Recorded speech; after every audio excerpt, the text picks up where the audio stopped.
Good morning and welcome everyone to this first panel of our Reinventing Destiny conference.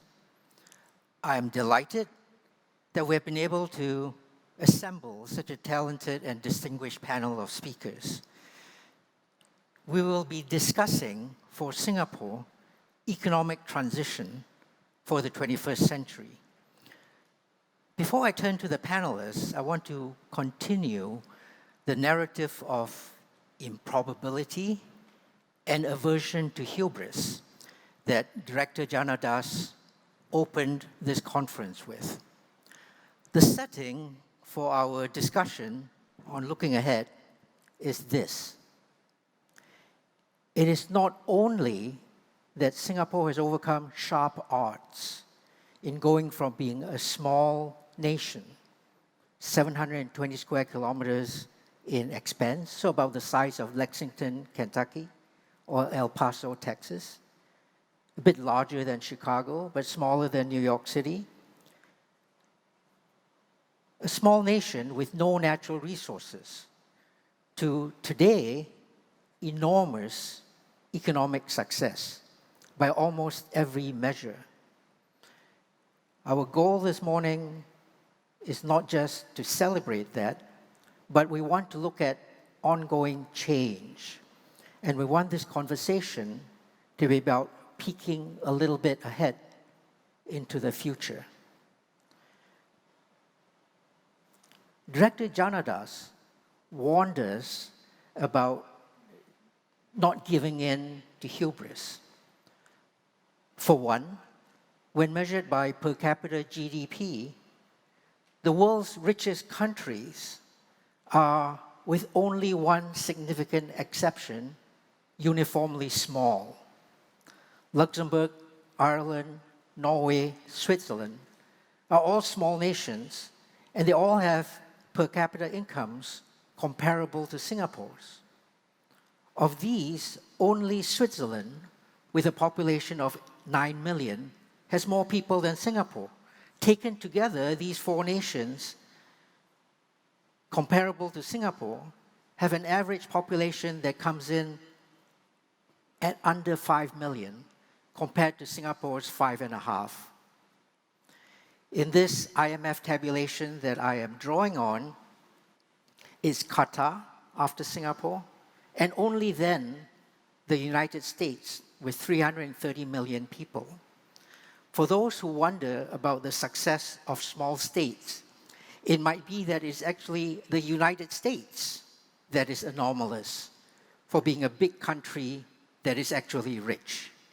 Because most of the countries that are rich are actually small.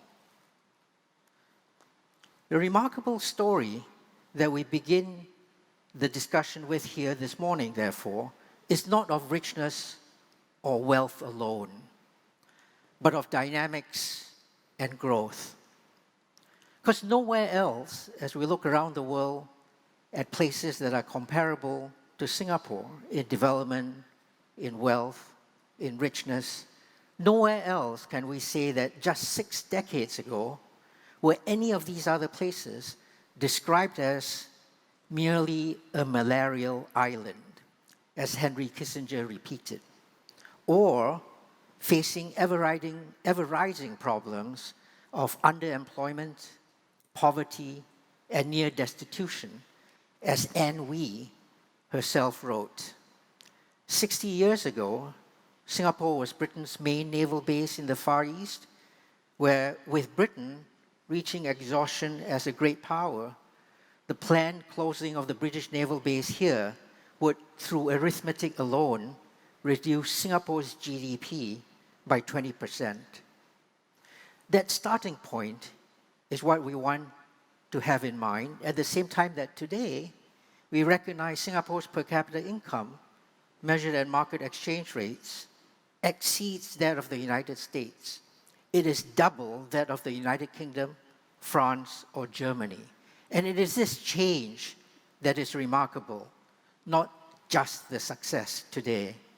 Only for Singapore can we say that since the 1970s, the bottom 50% of our population has seen more than a six-fold increase in average incomes. This dynamic, this positive growth, leads us to the question that I want to invite our panelists to address. What must Singapore do next to keep this ongoing economic change positive? I want my panelists to speak to what has struck them from where they sit about Singapore's economic journey. What do they reckon for the message and narrative that has worked for Singapore up until now? And going forwards, how do the panelists figure that narrative might need to change over the next 10 years? In a world that's going digital, green, geopolitically fraught, and domestically everywhere, with tensions tearing at the fabric of social cohesion. I want to turn to the first of my distinguished panelists, Professor Lawrence Summers, who is kindly joining us from Cambridge, Massachusetts online. Professor Summers is Charles W. Eliot University Professor at Harvard, President Emeritus of Harvard University, and formerly Secretary of the Treasury of the United States. Larry, over to you, please. Thank you very much, Danny. It's an enormous privilege to be with you. I have fond memories of times together when you were a graduate student at Harvard. It's a great privilege, albeit virtually, to be with a distinguished audience in Singapore. And it's a special honor for me to have been invited to participate in a conference celebrating the 100th anniversary of Lee Kuan Yew's birth. It was my privilege as a young man and then as a middle-aged man to get to know Lee Kuan Yew. I think any explanation of Singapore's success that neglects to point out that it had the good luck to have a man like Lee Kuan Yew rise to a position of high authority and capacity to set social direction makes a grave mistake. I have known people who are extremely smart in my life. We have many at Harvard. I have known people of extraordinary determination and personal force in my life, particularly during my times of service in the US government. I have known people who have an absolute determination to always see the world as it is, rather than they would prefer it to be. I have known people who set extremely high standards for others, but those standards are only 80% as high as the standards they set for themselves. But I have known only one person who had all of those attributes and so many more. And any explanation of Singapore's success that does not give weight to the special factor that was Lee Kuan Yew makes a serious mistake. And any theory of a successful next century that assumes that it can always be Singapore's good luck to be governed and led by someone as extraordinary as Lee Kuan Yew is seriously wanted. I believe that Lee Kuan Yew set Singapore on a powerful course by establishing the principle that it would always be both a commercial and a collegial nation, that it would be determined to produce what the world wanted, to draw on its skills to serve the world, because that's how it would be paid and rewarded. And at the same time, that it would not seek to sit in judgment of others, but would rather seek to be a colleague to all, understanding, empathizing with the situations in which all others found themselves, and trying where they could, without sacrificing its own interest, to be helpful to others. And it is that ability to be commercial and collegial that I believe has been central to Singapore's economic success and central to Singapore's geopolitical success. In 35 years of attending international meetings with officials from Singapore, I have never encountered an unprepared official from Singapore. I have never encountered an undiplomatic official from Singapore. And I have never encountered an official who was not seeking to be constructive with respect to the problem at issue. Now, I don't mean to suggest that the future is going to be what the past was. I think it is very unlikely that any country half as prosperous as Singapore is will grow as rapidly over the next 50 years as Singapore has grown over the last 50 years. The growth that comes from catching up is fundamentally easier than the draft that comes when you're at the very front of the peloton. And that will be a challenge for Singapore. From the front, fitting into a mold is a less effective strategy than creating a new mold. And that means fostering creativity, fostering unfashionable ideas, fostering things that might work and might fail, but that will contribute much more if they succeed than they will cost if they will fail, will be that much more important. I believe that small countries need to turn their smallness into an advantage by being as open as possible to the movement of peoples and talent as they possibly can be.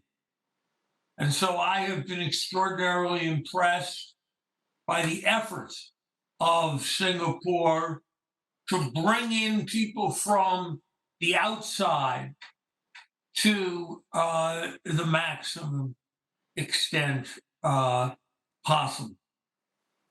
I also believe that with smallness, with lack of physical size and lack of immense population, comes a greater capacity for common social goals that in turn can produce unity and a sense of purpose. And I believe that one respect, and on this note I will close, has always been part of Singapore's system, and I believe must always be. And that is an absolute and rigorous insistence on merit, on rigorous evaluation of contribution to society, and the allocation of influence based not on matters of friendship, not on matters of identity, not on matters of personality, but instead on the basis of the ability to contribute the most. And it is that aspect of Singaporean society that I hope and expect will be most enduring. And in a world that is going to be defined by ideas, that is going to be defined by both IQ and EQ, I believe that it is the success in cultivating extraordinary individuals and providing them with maximum opportunity that will be most important for Singapore. Thank you very much for the chance to be with you.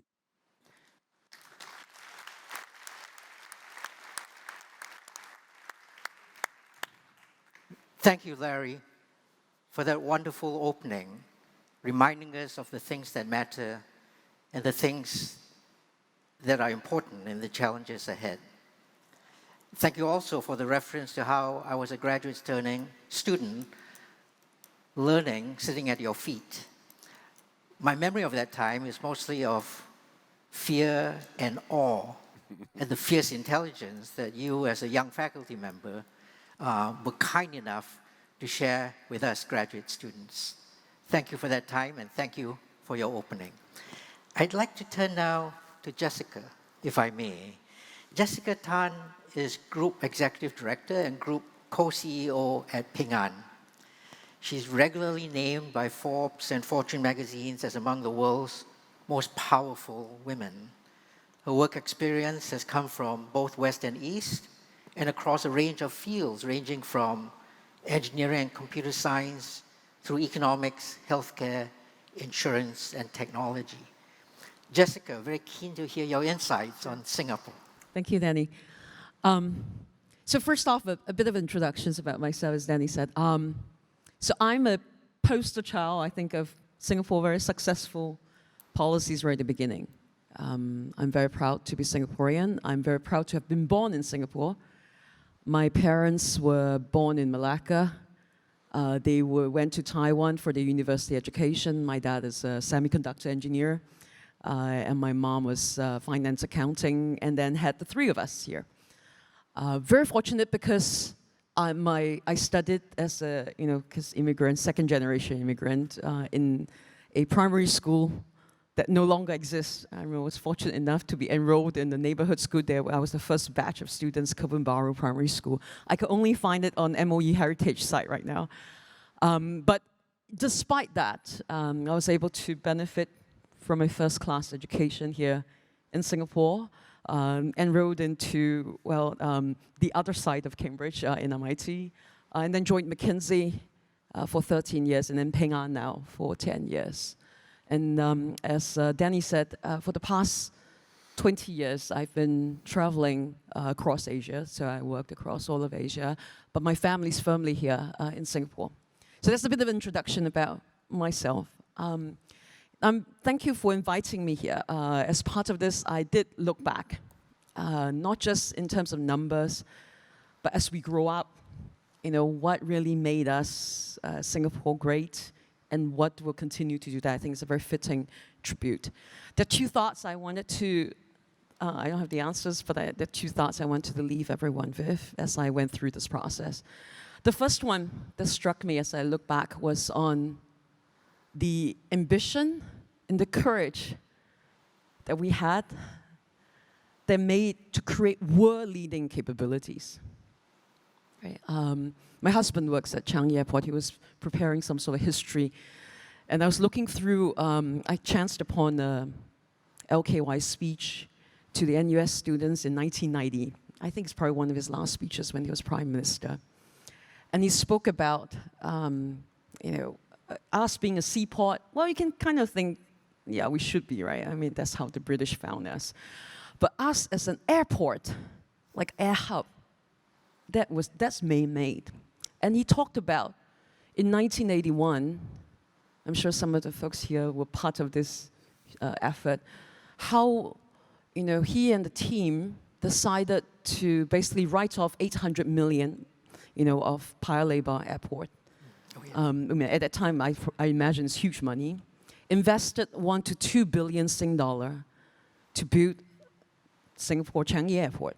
Right? At that time, Paya Lebar was only 3 million passenger arrivals. They were then building, 4 times that off. There was, I think it was 8 times. I think it was 30 million, and then now Singapore Airport, Changi Airport is 70 million.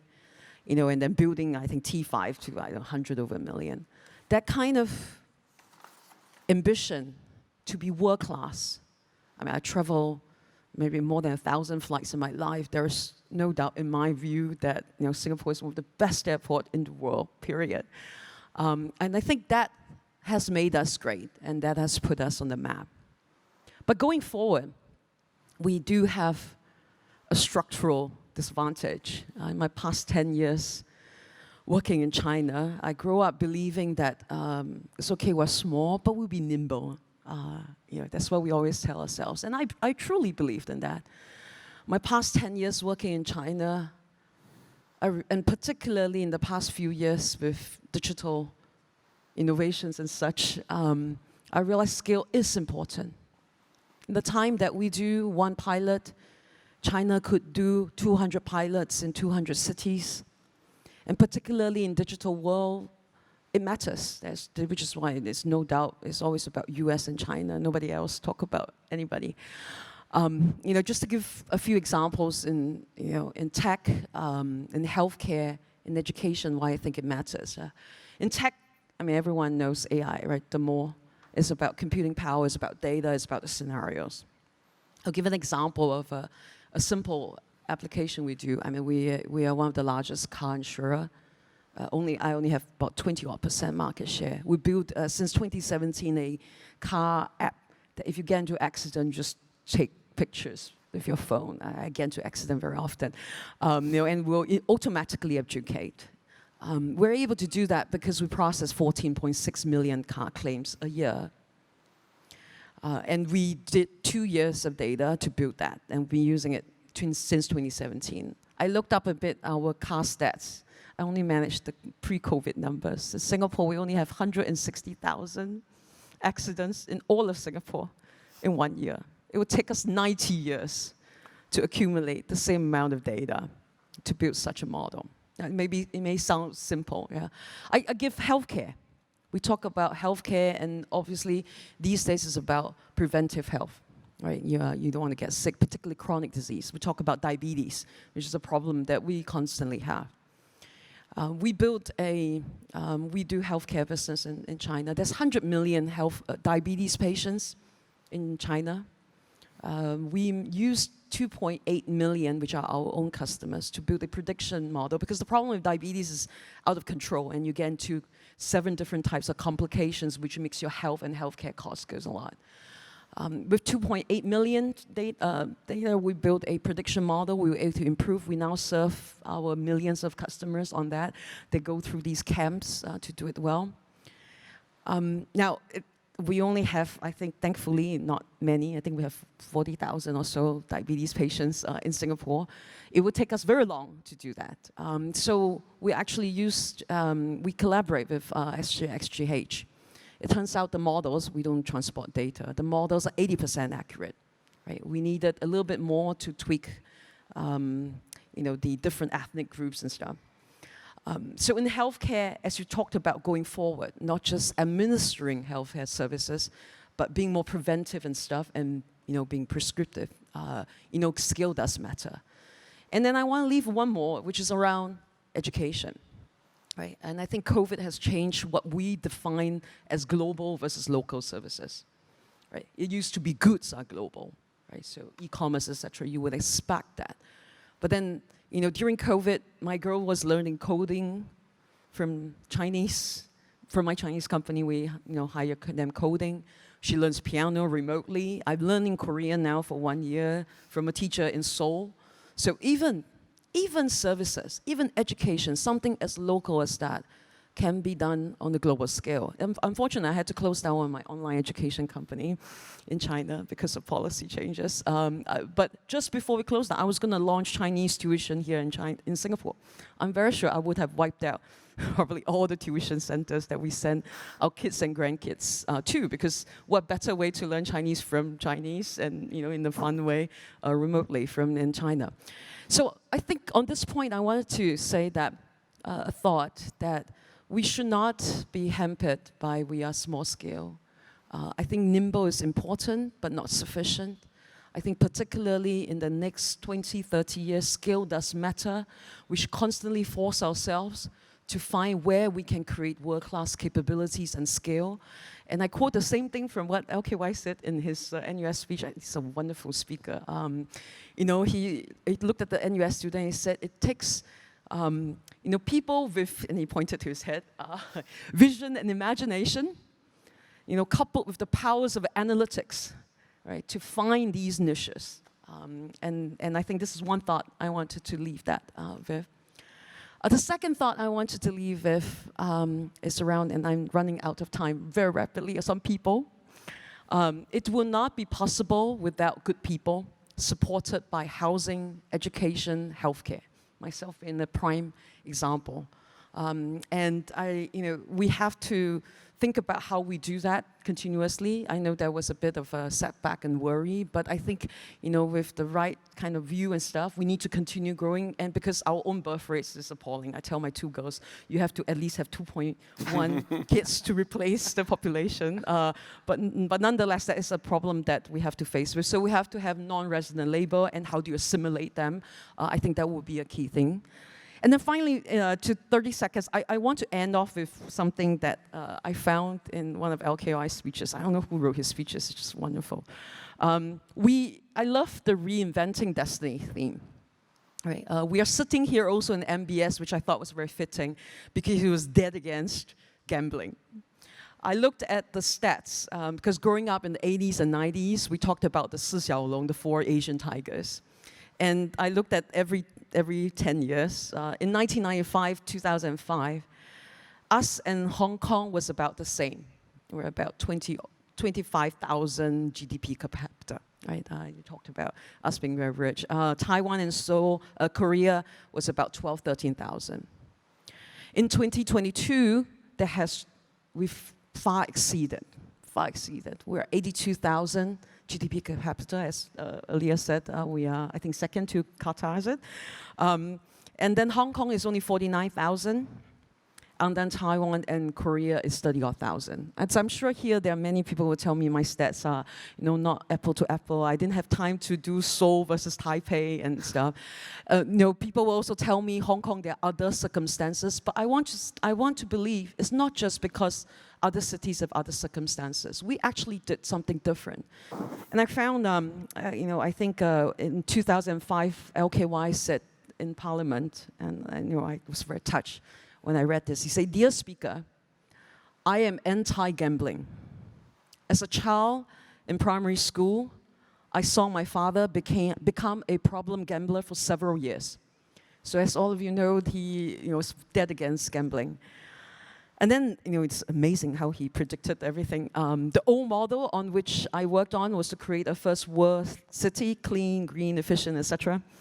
The integrated resort, where I think one of which we're in right now, is a small part in this remaking of Singapore. We have to be top class, economically vibrant and exciting cities with top-class symphony orchestras, etc. And he also predicted, by the way, Shanghai in 30 years, which is 2035. Shanghai will probably be the most international city of Asia. But we can become a gem of an island with a vibrant economy for 6 to 7 million people by 2030. Right, so I think this is why not only we are here, but Taylor Swift has decided to have only stop in here with 6 nights. Jackie Cheung here for 11 nights. I caught a glimpse of him on the flight back to Hong Kong. And we have Coldplay. I was in BTS concert. I want to believe that even in the past 17 years, our success was also reinventing our first 40-odd years of industrialization. And I believe we have to continue reinventing ourselves forward. So I think it's, I applaud the organizers for 100-year birth anniversary, besides congratulating ourselves, and I hope we'll continue to make this not just world-class capabilities, but also a great place for good people to want to settle down. Thank you.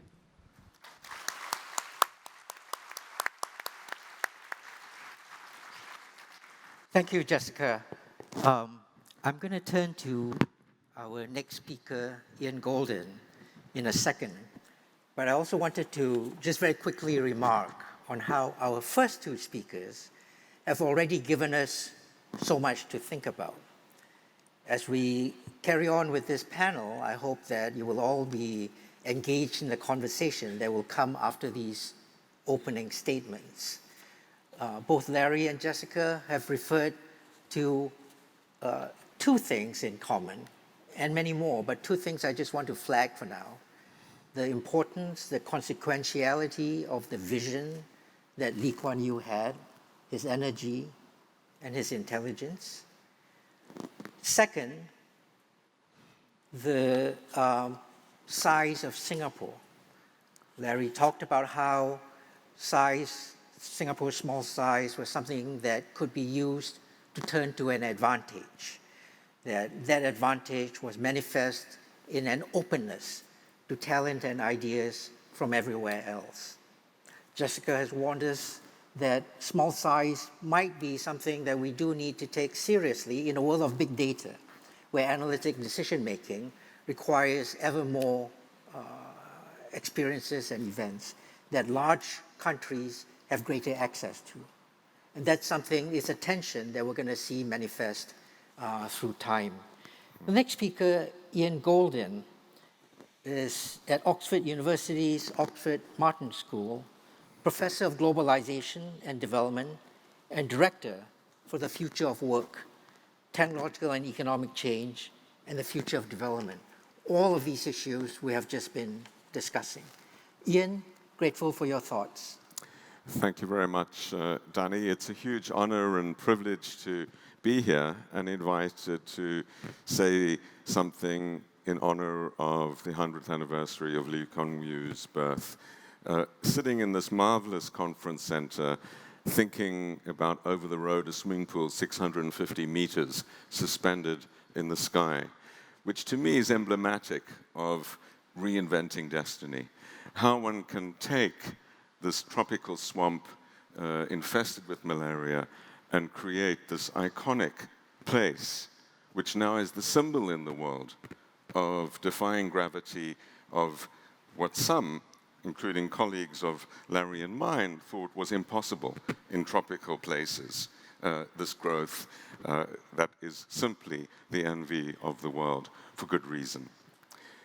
Not only did many doubt it, but the pace of this growth, over 9% for the first 25 years, over 7% over its entire period of independence, is beyond what anyone could have imagined. And it withstood great challenges. It withstood the Asian crisis of '98, the SARS epidemic of 2003, the global financial crisis of 2008, and of course, the pandemic of recent years. In addition to focusing on the factors that Larry and Jessica have pointed to of leadership and the depth and importance of that, let me highlight a couple of others that I believe help explain this absolutely exceptional performance. The smallness and openness to the world has been alluded to. But not all small states are open to the world. This was a policy choice. There are many small states, perhaps the extreme example, North Korea, which have decided to go the opposite way, and they are stuck in the past. Smallness in itself does not invite openness. It often invites defensiveness, and that has been a more prevalent history around the world. It's the conscious choice of the founding leaders to do this and to recognize that with openness comes risk. Risk from competition, because others inevitably are further ahead than you and pose a real threat to your ability to survive. Risk that comes from being open to the forces that drive the world. As the world entered the period of globalization, the butterfly defect of globalization, the instability that comes with globalization, prevalent through the spread of financial crises, through pandemics, and through others, becomes a bigger and bigger risk to a small, open economy. Smallness means risk. Smallness means buffeted by the winds of change of the world. And it's been Singapore's ability to manage this openness, conscious of this, resilience in the face of it, which I think really makes it stand out from everyone else. The fact that in the Prime Minister's office there's a group focused on futures and a group focused on risk, and indeed in most of the ministries the same.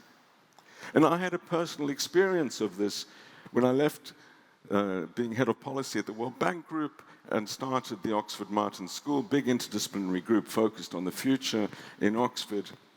Amongst the first delegations to visit was a delegation of senior civil servants from Singapore. I found this remarkable because from down the road in Downing Street, no one visited. And to me, this again is symptomatic of the fact of why Singapore, which keeps, through this curiosity and interest in the future and risk, keeps reinventing itself, whereas other places have hubris, other places are stuck in the past. The curiosity which is built on an understanding of the benefits of diversity. Diversity at home, through the population and drawing as many people in, but diversity in the world and the ability to draw on big practice. The importance of ethics, the importance of public service, of a meritocracy, is also absolutely central to this. There are other small places which have not been so fortunate. Looking forward, where does this lead us? I believe that today is the slowest day we'll know for the rest of our lives. If we think we've had a rough ride, if we think it's been a roller coaster, we need to fasten our seatbelts even tighter. And that's because there are more people more connected in the world with more ideas, more technologies and dimensions of technology, and because the butterfly defect of globalization is becoming much more virulent, turbulent through this connectivity. The pace of change is also accelerating because there are more brains connected. There's more genius out there, collective and individual, good and bad. And that means we should expect much more change. It's the curiosity and the search for learning, the understanding that if we stay as we are rapidly falling behind, that is absolutely central to embracing the future. Talk of globalization's death are much exaggerated, but it is radically transforming. I feel in a way that suits Singapore, and that's for a number of reasons. Firstly, it's becoming much more Asian, and the flows within this region are in fact accelerating. If you look at the financial flows, if you look at the trade flows, the service flows, etc., this region is where it's at. The North Atlantic is deglobalizing, but not this part of the world. And that is good news, and of course, given the population numbers and the growth numbers, we can expect acceleration. The second thing that's in Singapore's favor going forward is the world is moving from manufacturing to massages and services at an accelerated rate, bringing home through robotics, additive manufacturing, artificial intelligence, services that used to be globalized, which Singapore has no comparative advantage in. The demise of call centers turning into chat boxes is not bad for Singapore. It's terrible for the Philippines. It's terrible for many other places.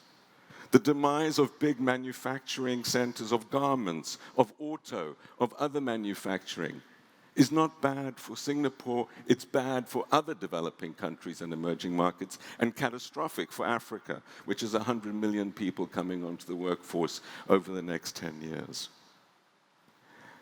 Playing into Singapore's strength as the knowledge hub, as a city which is dynamic, and this is one of the reasons why cities outpace others, because they don't have to subsidize a hinterland. Cities are always, and dynamic cities are always more productive than the hinterland. And especially as we move to a knowledge economy. Artificial intelligence will accelerate this, and I'm more optimistic than you about Singapore's ability to play in this race, because I don't think you need the big data at home. You need the modeling capacity and access to it. And anyway, we're moving to a world where big data will be generated by machines. So I'm more optimistic about that. But I am pessimistic about the productivity paradox. There is no evidence from anywhere in the world that this AI revolution is leading to the productivity improvements that Singapore desperately needs and the world needs, because of rapid aging of the population. Particularly, Asian countries need, Europe needs, and the US needs. Less Africa because of different demographic dynamics. How we move to a world of artificially generative AI, which allows Singapore to leverage its strength, I believe, is absolutely key. Other key challenges, of course, are well known. Climate change, I believe, poses an almost existential risk for small island states, very, very low altitude above the ocean, subject to tornadoes and storms and big surges and weather extremes. This is going to pose a massive infrastructure and other challenge for Singapore. I believe we are past the world of 1.5%, maybe past 2%, and with that, a greater and greater extreme. So this is a massive issue, as if, of course, is the geopolitics. An escalation of tensions in the South China Sea would be catastrophic for the region and the world. Singapore wisdom in being friend to the world is being challenged, and it cannot be for Singapore, I believe, to navigate effectively. It is a small society which is a big advantage that doesn't pose a threat to anyone. It is able to do that out of its smallness, be friend to everyone, not a foe. But a war, an escalation of a Cold War between the US and China would pose massive challenges and slow down the world economy. So this is a wonderful opportunity on the slowest day we know for the rest of our lives to take our breaths, to reflect, and to re-energize ourselves with the curiosity, with this embrace of openness and ideas, with this commitment to meritocracy, and, of course, in celebration of this marvelous country, which has been the hallmark, I think, of its development. Thank you.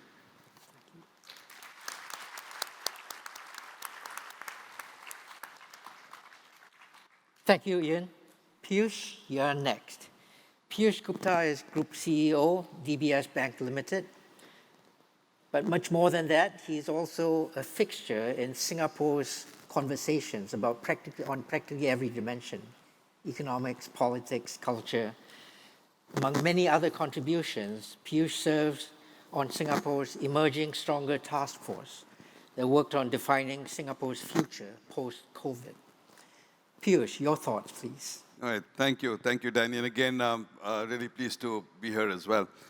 I'm going to spend a minute, maybe my perspective on what made Singapore great. It actually mirrors a lot of the comments, so I won't spend too much time on that. But number one, I'm a big believer in the idea that the trend is your friend. And I think we nailed the globalization trend at the right time.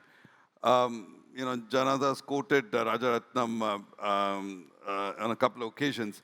I was struck by something he said in 1972, which was that Singapore will grow and prosper in a global, as long as the global system grows and prospers. But Singapore will collapse if the global system collapses. I think the global system has been growing and prospering, and I am in the same camp as you, Ian. I don't see the end of this global system. I'm going to come back to that. The second thing, which I think really, again, we've talked about, is off the charts leadership. Blessed with Lee Kuan Yew, not just ambition and courage, but a genius in social engineering. Go Kem Sui and what he was able to create from an economic and financial standpoint off the chart. So a gifted first generation of leadership, but what is underrated, a deliberate attempt to be public sector driven. Most of Singapore's success came from an extraordinary public sector and all the issues about ministers and perm sex and so on. But the reality is that we're a public sector driven country. And there's been a big driver of Singapore's growth in this period of time. So extraordinary leadership, but strong government and strong public sector. As we look to the future, I really have three broad comments to make. One is what I think we should double down on. Second is what are the new trends that I think we should really try to embrace. And third, a reflection and a comment on how we need to work. And these are sort of anchored back to what made us successful. Some of those things I think are still extant. So the first one, what do we need to double down on? I think we need to double down on globalization. I think the basic notion that Singapore's success is intricately linked to the success of a global economy, a global marketplace, and a global flow of ideas is as true today as it was 60 years ago. I'm less concerned, I'm more sanguine than many other people about the future of this global system. First, I don't see an iron curtain falling between the East and the West. I don't see a Cold War emerging. And for one simple reason, China is too big and too intricately linked into global economics. Russia and the Russian bloc was 5% of global GDP. It didn't matter that much. You could ring fence it. You can't ring fence China. It's the largest trading partner for 68 countries in the world. It's the largest trading partner for 8 of the ASEAN countries. And guess what? Even in the last 5 years, with Trump, with Biden, with challenges politically with India, you look at the trade data. The trade data is only going one way. The trade in goods, forget services, even trade in goods. In the China-US data moves up and down. If you look at China-ASEAN flows, and then you look at ASEAN-US flows, you can see exactly what's happening. It is very hard to decouple China. It will happen in some areas. It might happen in high-end semiconductors. It might happen in portions of technology. But structurally and fundamentally, not that easy to create an iron curtain. So I think the flow will continue to exist. We hear a lot of talk about nearshoring and people moving away. What I'm seeing from my clients in business is by and large, people are moving from China, not moving from China, sorry, adding to China, China plus one. But the plus one is in Thailand for auto, it's in Penang for electronics, it's in Indonesia, it's in India, it is in the region. Some investments going to Mexico and Canada, but at the margin. Why is that? Because of what Ian said. The demographics are here, the markets are here. Even if you want to keep your supply chain short, you will base a supply chain in the region where the markets are. And therefore, this notion that things are completely splintering is not really happening at scale. Even if you wind up with tensions in the world, which I think you will wind up with a multipolar world, not a bipolar world. You'll sort of be like Europe in the 19th century. And you can see countries with heft, Saudi Arabia, Brazil, India, will be able to play multiple sides. There will be issues-based, and they will follow path-based issues.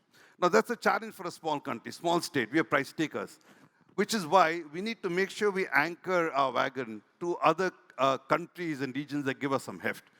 Therefore, I think Southeast Asia and ASEAN will be singularly important.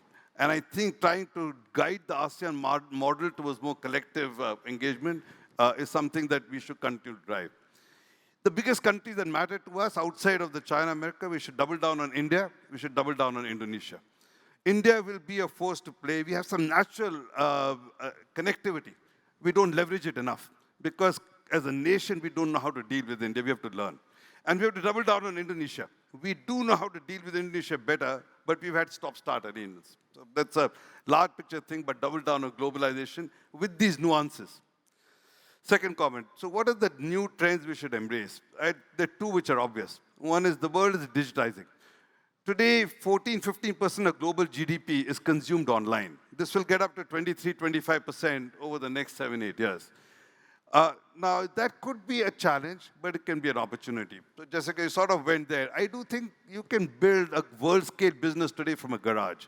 That plays to Singapore's strength. Whether it's healthcare services, whether it's education services, whether it's financial services, the world's your oyster. You can actually expand and take a GNP prism, not an inbound GDP prism. So I think that's helpful. But I do think we have another opportunity on top of the market opportunity, and that opportunity comes from playing a role to develop what I call the highways of the internet world, to focus on the infrastructure of the new digital economy, and focus on something which I think will be crucial, defining the norms of how we operate in a new digital world, the marriage between the hard sciences and the soft sciences, between technology and philosophy. We've been trying to figure what is AI appropriate for, what should you use data for, how do you establish a way of working that is acceptable to our future generations. I think this is a singular blend between philosophy, social sciences, and the hard sciences. And Singapore, because of our city-state ability to work as a single state, we're a living lab. We can define many of these things as we go forward. I am in your camp, and I don't think absence of data or not having the reams of data that China does will be a handicap. I think data will be self-generated, AI models will generate data. I think the value will come from creating the data hubs, the trade hub which we are creating in Singapore, a digital hub for information we're creating in Singapore, a financial center, healthcare hub. If you can create data hubs, and if you can create the trust, and Singapore's known for trust, if we can leverage our trusted position to be able to be the interlocutor or the manager of this data, I think we can build on that trend. The other big trend is sustainability. So Ian's comments were right. I think it's going to be a big challenge. And small countries, especially in this part of the world, low-lying, Sunda seas is low, we run serious risks. But we also have serious opportunities. There are no clear winners today in thinking about how do you shape the future of the world in a world where climate is a problem, biodiversity is a problem. Many of the solutions lie in our region. Some of the best solutions are nature-based solutions. Some of the best answers are in Indochina, in Indonesia, in the region. Many of the biggest challenges are, again, challenges around trust. The carbon markets, which I think are a really intelligent way to move resources from the north to the south. I think those carbon markets can exist, but they haven't worked since the Kyoto Protocol. And the reason they haven't is they're opaque. Nobody trusts them. Nobody believes that there's incrementality in the solutions that are proffered. Well, Singapore can again create the answer for that. As the Emerging Stronger Task Force, we really focus very hard on these two trends. How can we leverage the digitization of the world? And how can we create a sustainability ecosystem in Singapore built on trust, verification, authentication, carbon markets, et cetera, et cetera. I think both of these trends are important. My last comment on how we manage. I do think that while strong leadership is always necessary and critical to Singapore's success, I also believe that the way the world is going is you have to start reimagining how to manage for a world where information is no longer at a premium. You can Google everything. Young people want to make a different kind of impact. And technology lets you manage in a very different way. In tech companies, and now increasingly in the corporate sector, there's a concept called agile at scale, which is bringing people together in small groups and being able to drive ideation, creativity, and growth bottoms up and not tops down. I think that's a real opportunity for Singapore. Again, I go back to what I said. We are a living lab. We can bring all three, the public sector, the private sector, and the people sector, together in ways that large countries find very hard to do. Leveraging the power of technology and the small size we have, this is how I define nimbleness, our ability to actually solution differently, to be able to work together, I think it can be a winning strategy. I believe in the future, because of this accelerating pace of change Ian talked about, it's going to be very hard to call exactly what's coming down the pike. The answer will be in being adaptable, resilient, adaptable, and nimble. And to be nimble, adaptable, and resilient, how you work will be far more important than what you do. So if we can build the resiliency in our system for people to come together, to be able to work collectively, I think we can continue to outcompete. Alliances for Action, which is something that was, came together a few years ago, I think it's a good start. You bring people together. At the Emerging Stronger Task Force, where we first came up with this, we tried to bring people from the public sector, private sector, etc. And many people commented on the fact that the first time we've been able to think whole of nation, not just whole of government. If we can endure and build a whole of nation strategy using our size, could be an advantage and not a disadvantage. So I'm optimistic. I think we will be buffeted by the winds of change. We will be buffeted by the small state problems. We will be pushed to take sides. But in many ways, I see the glass half full. I really think that our size, nimbleness, and adaptability will allow us to play in a new world in a very winning kind of way. Thank you very much.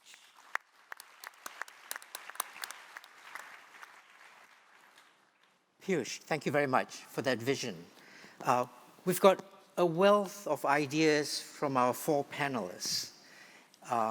It's wonderful to try and work through.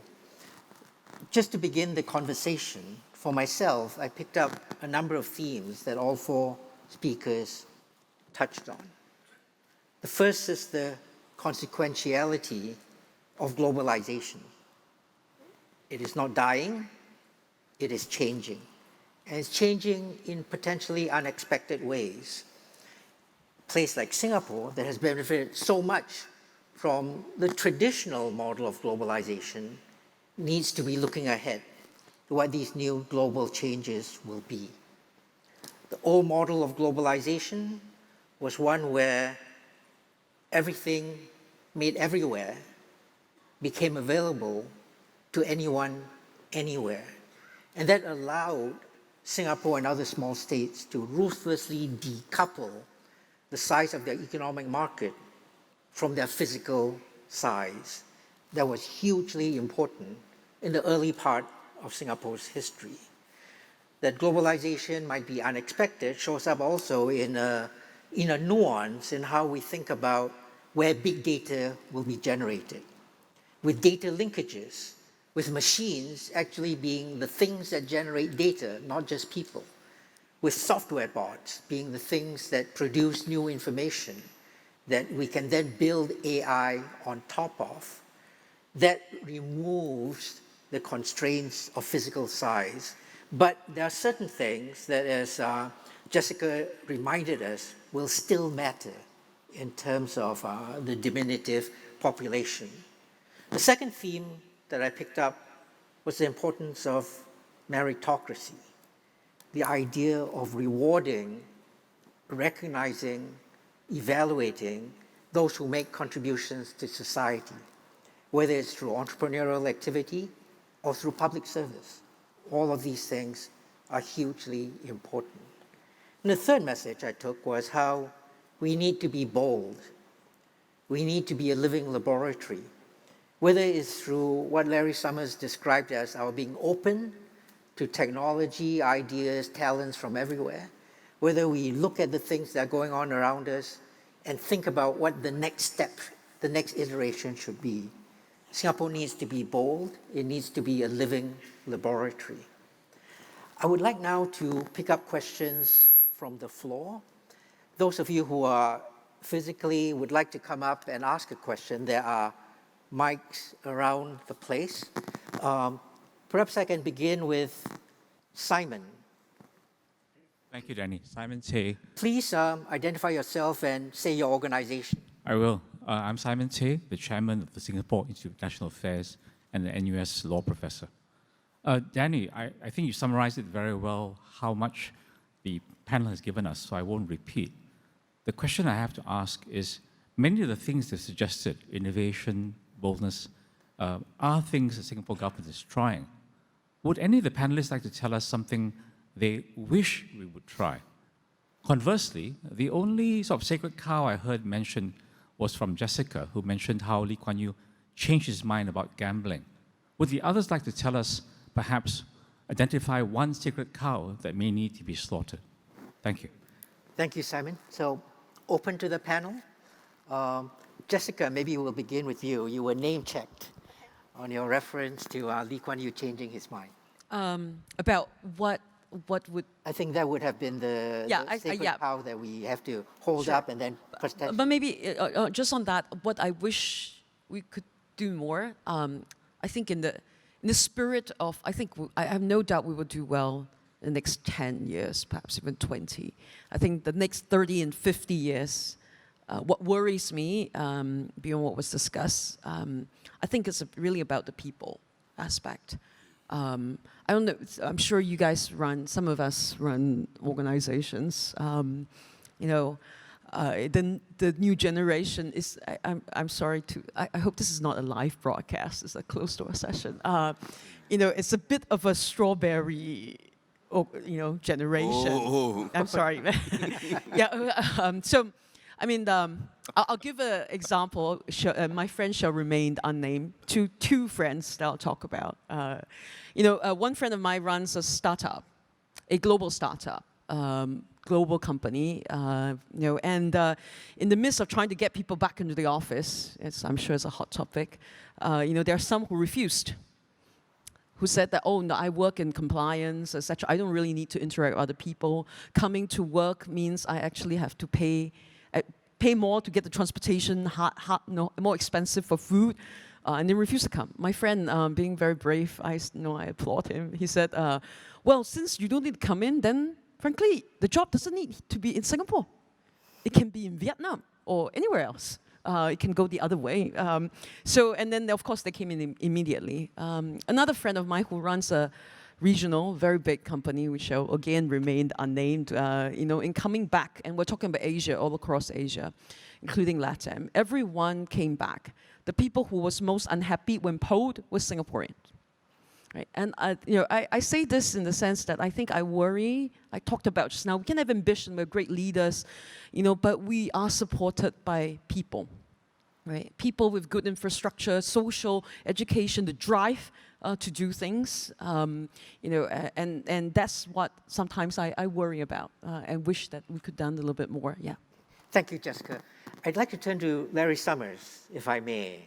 The two questions that are on the table, what you might wish we could do more of, and I want to extrapolate to kind of get your insight, not just on Singapore, but there are many profound fundamental changes going on in the United States, in the US economy. I was lucky enough to get to hear you speak at a Peterson Institute event recently.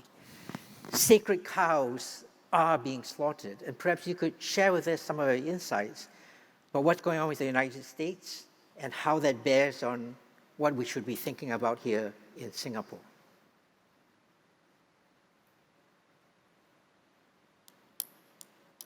Over to you, Larry. I'm not sure that I have great insight. I tried with what was probably more tact than I usually manage to hint at the answer in my opening remarks when I referred to the importance of iconoclastic ideas and iconoclastic people and projects that were much better if they succeeded than they were costly if they failed. I suspect that there was a cohesion of culture that has been central to Singapore's success for the last 60 years. But when you're trying to lead from the front, I think a cultivation of the odd and the difficult. I wonder how a person with the mixture of traits that Elon Musk had or that Steve Jobs had would function, and would or would not be permitted to flourish in the Singaporean system. The optimal amount of rule breaking in a creative society is substantially greater than zero. And I don't presume to know your country well enough to make prescriptions, but as I heard the question about sacred cows, that was what occurred to me.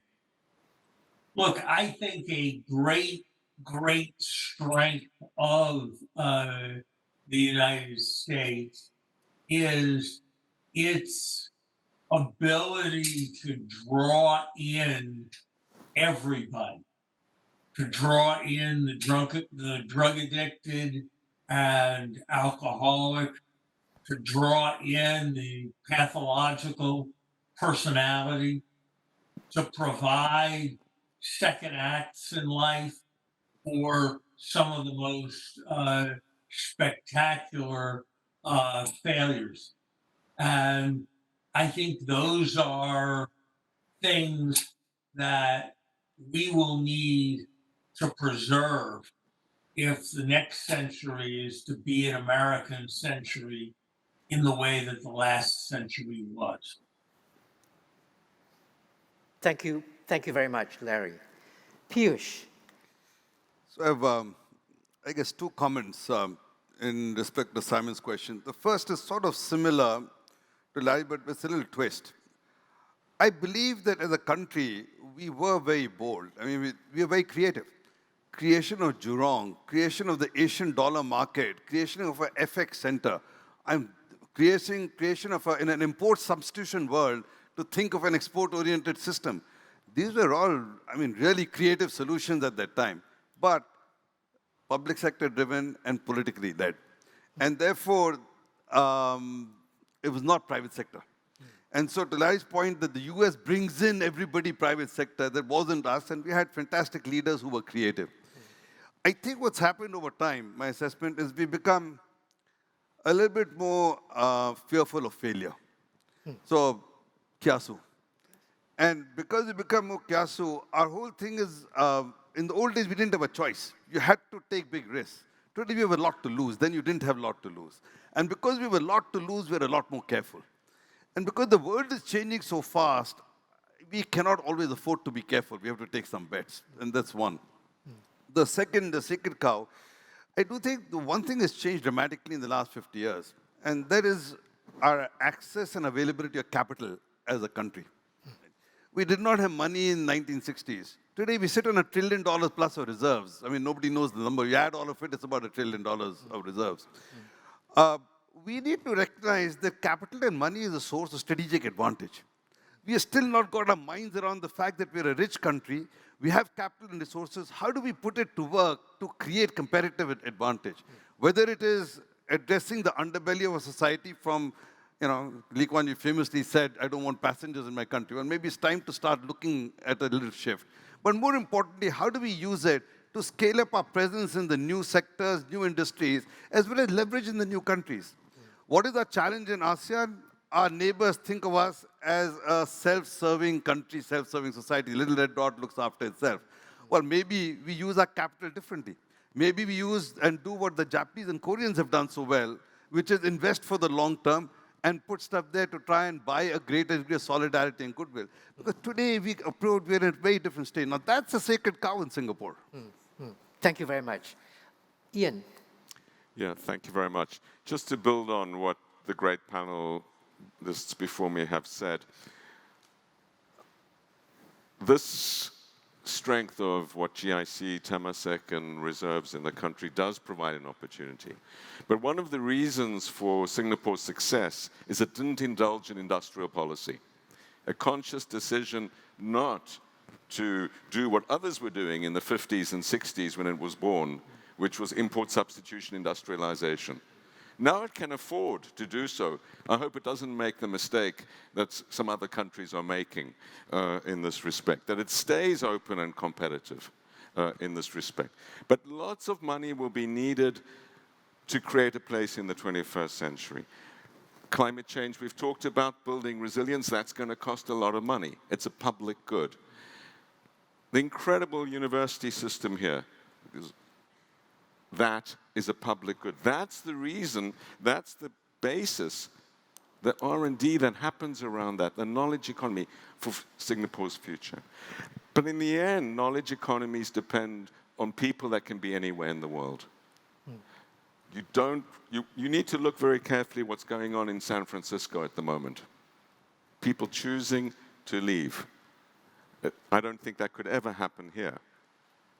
And one of the advantages of being small is that people can't just go to their country homes to do hybrid work. Not in Singapore anyway. But the risk of people leaving, this has to be the place that young people want and choose to be. The young people that you want to attract from around the world, the young people that you want to keep here. That means catering for some of their interests. I wouldn't use the same word that Jessica used, but it is the case that the interests of young people are different, that the diversity interests, including gender diversity interests, are different. And that I think is sacred cow that is going to have to be addressed over time within Singapore. The final point I'll make is around leadership globally. Singapore has been careful to be quiet, a bit like China used to be. It's very interesting to watch some other countries, which in some respects are comparable, now coming out and playing a leadership role in solving global problems. And I think that Singapore has got to the point, which Larry said, at the front of the pack, where that is now a responsibility in its own interests because we are part of the global commons. Thank you, Ian, and all the panelists. One of the key words that I took from this discussion is inclusiveness and openness, how Singapore needs to continue to embrace what happens from everywhere. The extreme risk aversion that Piyush referred to, Henry Kissinger, I think, once wrote, because Singapore, the country, at one point did not feel it had a past, there was no guarantee it would have a future. Now we've got a past. Now there's a huge amount of resources that's available. Thinking about the future needs to come center stage, and some of that involves taking risks. Larry, in his opening remarks, referred to how at one point it was easier to play catch-up because other people had done it. We could learn from others. But now the sacred cow, the things that we must do more, have to do with breaking the mold. Nolene, if I may, can I just turn to you? And again, please give your full name and then your organization. I used to be the Under-Secretary General of the United Nations, and recently just stepped down from my position as the UN Secretary General's envoy on Myanmar. I wanted to put on the agenda the issue of peace, security, and our ability to manage conflict. I would like, first of all, to say thank you to the panelists for your very insightful and inspiring comments. But we know that the geopolitics that is affecting our world today have actually triggered the threats of geo-economic fragmentation. And this have appeared in some of the trade agenda, the finance agenda, the ICT agenda, and so on. Now, given the fact that geopolitics is shaping our world in very threatening ways at this moment, and if I looked at even the investment in military sector, it is one of the highest in our history at $2.3 trillion. So the question is, all of you are practitioners, how would you manage this growing tension in the work that you do? And increasingly, whilst we are talking about the impact on the region. If you were advisors to the two big events that are coming up in our region, i.e. the ASEAN Summit in Indonesia and the G20 in India, what advice would you give to these organizations in managing these kinds of tensions? Thank you. Thank you, Nolene. Nolene's question refers to geopolitics and how Singapore and others manage this new landscape that we are in. It chimes well with a question also from Lin Su-ling of the Straits Times, who asks how Singapore can remain prepared, diplomatic, and constructive when US-China economic competition is taking the shape that it currently assumes.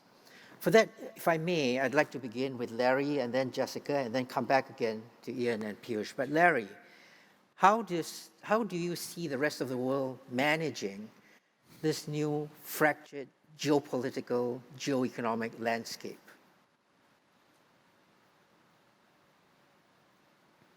I am torn between two views. Sometimes I think that every moment seems uniquely worrisome, and the past is always remembered as being much more serene than it was. The world could have gone to nuclear war over Berlin, or when there were missiles in Cuba. The idea of preemptive nuclear war was brooded about in the 1950s. Leaders of China spoke about their capacity to absorb 9 digits in casualties and come back. So I think it is a mistake to always assume that the current moment is a moment of unique crisis, and to fail to recognize that other moments of crisis have been surmounted. I think it's important to recognize that most events are bad and most trends are good. While we focus daily on events, where the world is much more substantially determined by trends. That said, I think the upcoming G20 is a crucial junction. It is literally the case that the world is on fire. And history will judge those who attend that meeting on whether they responded with commitments and subsequent actions that allayed risks, brought down concerns, restored a focus on a common humanity, or whether instead there was another 30-page communique vowing coordination in support of cooperation and cooperation in support of coordination and the other kinds of prose that any well-trained UN official can produce effortlessly, and that I imagine by now ChatGPT can produce what might be called international speak, platitudes to which no one can object, expressing worthy sentiments about major problems. So I think I'm ultimately a bit more optimistic than the average observer of these things, but probably even more concerned than the average observer that any bit of optimism not translate itself into a fatalistic complacency that believes things will be okay without strong and difficult decisions being taken by key actors at key junctures. Thank you very much, Larry. Jessica. I'll keep it short. I think it will continue to diverge. I think we'll be asked to choose. I don't envy a small state having to choose. It matters and it doesn't matter. I think we should sign up for the fact that I've already come to the realization we will no longer, I will have to bring 2 phones, all of us. 6G, we'll be back in the times where we have what, TDS, TDSMA, WDMA, CDMA. I think you'll be asked, it's not just telecoms, we're talking about handphones. I've been asked to choose our email software as well. So I think it will happen, and we have to be prepared and navigate through that. Thank you, Jessica. Ian, I'm going to turn to you and then give Piyush the last word on this. I have nothing to add to the great comments that have been made. Leave a bit of time for the next final question. All right. Piyush. Well, again, I don't have too much more to add, except I'm struck by the fact that through the Cold War, Switzerland continued to stay neutral. And even though it was aligned to Western culture, Western norms, etc., technically they were neutral through the Cold War. I think even if you wind up with 2 sides, everybody needs an interlocutor. And I think there is the possibility of continuing to play that role in some shape, way, or form. Okay, thank you. Now, I've been taking questions from this side of the room consistently from the same microphone, but I've been trying to see if anybody else on the other side of the room wants to come up. If not, I'm going to go with the last question here. So if you could, identify yourself, give your organization, ask your question. So we're coming to the end of time, and I want the panelists to speak fully to your concerns. Matthew Rafat, Londonaut Agency, the United States of America. Post-World War II, to be successful, a country had to not be corrupt, control population growth, and hitch its wagon to globalization, which in practice meant the United States. Obviously, moving forward, it's not going to be that simple. My question is there a similar formula that anyone here has in terms of balancing China and the United States moving forward? Okay, so this question very much related to the geopolitics one that we've just come away from. But I'm going to try and interpret your question in terms of more economic balance rather than geopolitics, peace, conflict, and security. So I'm going to begin with Piyush and then come on around back to Larry. Piyush. I would argue that in the last 20, 25 years, you would have been well served to hitch your wagon to China, actually. If you look at global growth since 2000, China has propelled the largest part of global growth. And in the last decade, post-2009, China was actually responsible for 80% plus of global growth. So it wasn't just hitching to the USA, but your underlying premise is correct. It was hitching to globalization. Without wanting to repeat myself, I do think that the big problems that we will face as humanity in the coming decade are really well established. The problems of planet, which is climate and biodiversity. There are problems of artificial intelligence. I think it's going to pose profound. I have sometimes a fairly dystopian view on AI and the consequences it can have on all of us as people. I think there will continue to be problems of people themselves. I think social imbalances and equity are going to be large. So when you say what is the winning formula for the future, that was my second point. First was double down on globalization, but the second was embrace these new trends. In finding the answers or being a leader of the pack in solutioning for climate change, solutioning for AI, solutioning for trust, and solutioning for a digital infrastructure, I think that's an opportunity to find a new way forward. Thank you, Piyush. Ian? Yeah. My view is that the priority for all countries is to try and make the US and China get on. And the reason I say that is because I cannot think of a global problem, be it climate change, being stopping the next pandemic, being restoring global growth, or any other, that does not require those two big beasts to be in the room cooperating. And without that, we have greater and greater risk. And greater risk spells greater and greater inequality.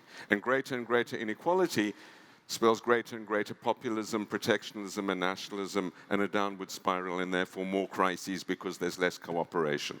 So I think that is the number one priority, whoever we are, wherever we are, in not taking sides with one or the other, but trying to get them to cooperate and get both to recognize that their mutual coexistence is about the future of the coexistence of the world.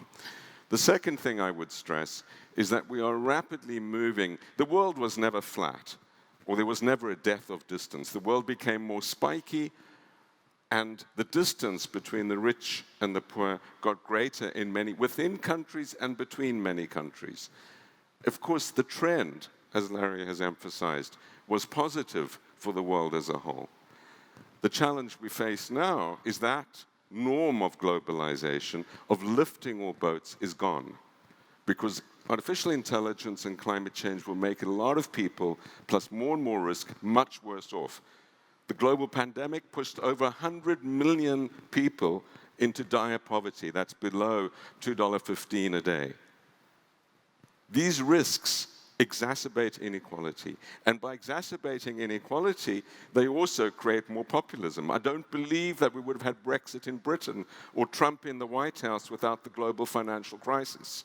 The utter failure to manage the collapse of trust, and with it, the collapse of belief in the center, capacity to manage globalization. So these things matter, and so managing these complex dynamic systems, embracing it as our future, but understanding that we have a vested interest in better risk management at the global level is vitally important. The final thing I'll say is that we need to worry about how artificial intelligence is going to widen disparity along with climate change. We have to move to a world of greater redistribution within Singapore, within all countries, and within countries in the world. And that's why I worry terribly about rising protectionism and populism as an outcome of where we are at the moment. Thank you, Ian. Jessica? Not much to add. I think on the geopolitics, we tend to talk about it a lot, and then I'm a person who I like to do stuff. I think even the two parties involved would not have a crystal ball of what it is like. So I like to focus on things that I think we can do and scenario plan around it. I think like what Professor Golding talked about makes perfect sense. Yeah. Thank you, Jessica. Larry, I'm going to give you the last word. One of the key phrases in here was hitch your wagon. Should Singapore and other nations be thinking about hitching their economic wagon to different global powerhouses like your own, the United States or others? What's the thinking that we should be going through? I don't much like the phrase, hitch your wagon, and I would respectfully take issue with the suggestion that it would have been better to in some sense hitch your wagon to China than over the last 25 years. I think it tells you something that Xi Jinping's daughter attended university in the United States. I think for the most part, those who've been the beneficiaries of investment by US global companies have found the externalities of that investment relatively large compared to being the beneficiaries of investment from other countries. I think those who've had the opportunity to engage in cross-border flows of people with respect to the United States have also derived very substantial benefits. And I think to this point, one looks at the flow of technologies that have enriched other countries. The United States has been a major engine of that progress. think about the biomedical discoveries that are so importantly behind the improvements in health in human populations. So I would resist very strongly the idea that some strategy of hitching your wagon to China, not the United States, would have been or will be a availing strategy.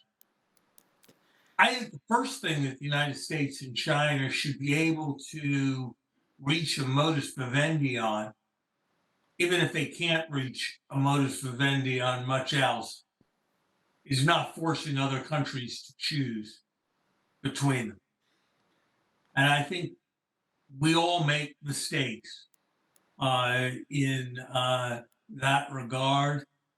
I frequently repeat to my friends in the US government a conversation I had with an African friend some time ago who said, look, we feel a deep and profound affinity for so many things about the United States. So many of us spent such wonderfully youthful times in the United States. But they offer us airports and you offer us lectures. And that's a choice that puts pretty strong pressures on us. So I think we need to engage in and will engage in a contest or competition for influence, but I don't see merit in forcing anybody to choose. And my advice to others is to be very careful about making choices rather than trying to make one's way with respect for both parties. And I think that in many ways is as important as any other lesson that countries can learn from, leaders can learn from reading Lee Kuan Yew's writings, and countries can learn from studying Singapore's experience. Perhaps I would close with this observation. In an ever more differentiated world, in which labor is divided more and more, in which there is more and more specialization, strategy is increasingly going to be about building on strength rather than compensating for weakness. And so for individuals, for companies, for nations, attempting to discern what is one's distinctive and comparative strength and building as aggressively as possible on that is central to being valued and therefore to having leverage and experiencing success in almost any of the many, many scenarios for how the world can turn out. Thank you, Larry. This has been a wonderful session with panelists sharing the ideas that they have had. My reckoning is that we could write chapters and chapters of things that we should be thinking about from what the four panelists have said. We've unfortunately reached the end of this time. I know that there are people still standing by microphones, hopefully, and there are people on the list that I had hoped to get to, but I'm not going to be able to. Most sincere apologies. Many thanks to the audience for your interest, enthusiasm, and your participation. But most of all, thanks to my panelists who've taken the time, traveled so far, allowed us to cut into their weekends and Sunday evenings. Please join me in thanking these four wonderful speakers.